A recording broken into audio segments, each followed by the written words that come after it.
దారే లేని ఊరు ఉంటది, కరెంట్ లేని ఊరు ఉంటది, నీళ్లు కూడా లేని ఊరు ఉంటది. కానీ గుడి లేని ఊరిని ఎక్కడన్నా చూశారా?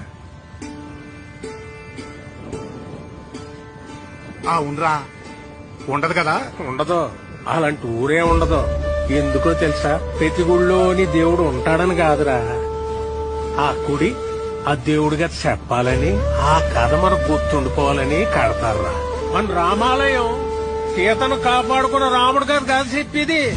అలాగైతే అది ప్రేమ కథ మాత్రమయ్యేది కదా. ఆహా, రాముడి సమస్య తనదనుకున్న హనుమంతుడి కదా. ధర్మం వైపు ఉన్న రాముడికి మేమున్నామని నిలబడ్డ వానరుల కథ.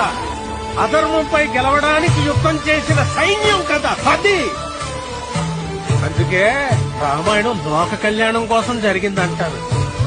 ప్రతి భజనలోనూ చెప్పుకునే ఈ కథ ఏదో ఒక రోజు మనకు ఉపయోగపడాలని చెప్తాం.